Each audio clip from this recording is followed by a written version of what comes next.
कुलकर्णी साहब, ये बहुत पहले से समझ में आ रहा था कि इस जगह से पीछे हटाना भारत के लिए बहुत बड़ा मशक्कत का काम होगा और वो आखिरकार दिख रहा है। बजाय पीछे हटने के वो आगे बढ़ने की हिमाकत कर रहा है।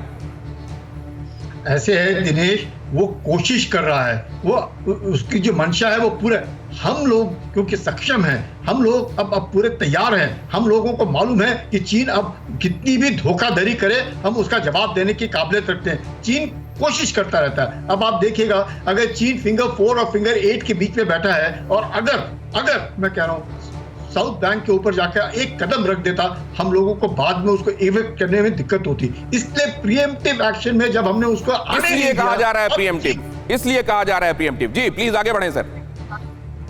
क्योंकि प्रीएम्प्टिव एक्शन में हमने उसको आगे आने नहीं। अब चीन को अब हमें और सतर्क रहना पड़ेगा, क्योंकि चीन जो है वो हर हमेशा हिंदुस्तान के ऊपर दबाव डालने की कोशिश करेगा। तो उसका मकसद चीन रिलेंटलेस है, इसलिए हमको हर वक्त सावधान रहना होगा। संजय कुलकर्णी साहब का ये पॉइंट नोट करने लायक है। सोई साहब, मैं आपके पास आ रहा हूं, लेकिन उससे पहले एक अहम खबर बता दूं।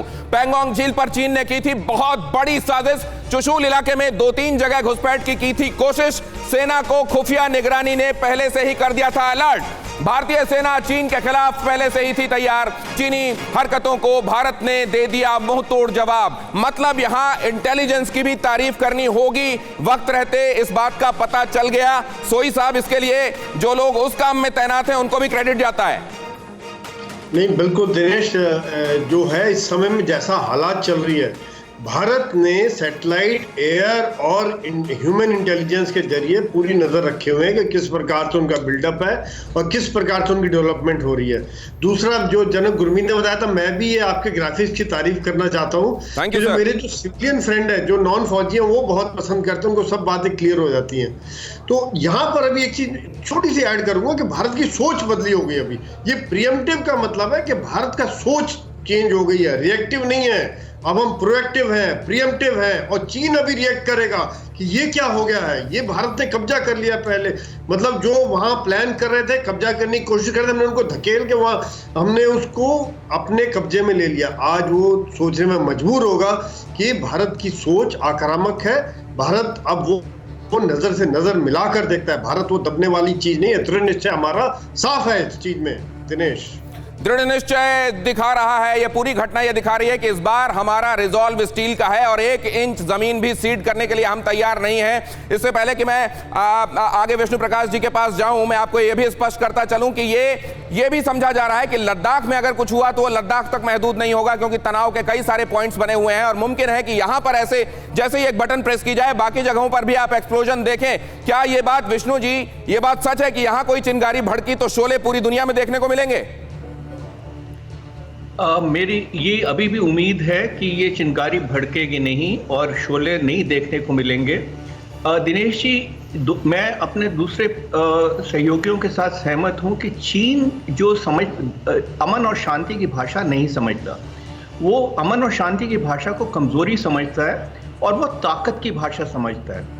पर मुझे ये देख के खुशी है, जो कल की खबर है आपने देखी होगी और मैं उस पर टिप्पणी करना चाहता हूँ कि 15-16 जून की रात के बाद एकदम से भारत ने अपने समुद्री जहाज साउथ चाइना सी में भेजे। एक्सरसाइजेज हुई अमेरिका के साथ और मलक्का स्ट्रेट्स में भी कुछ कार्रवाई हुई या उसके पास हुई।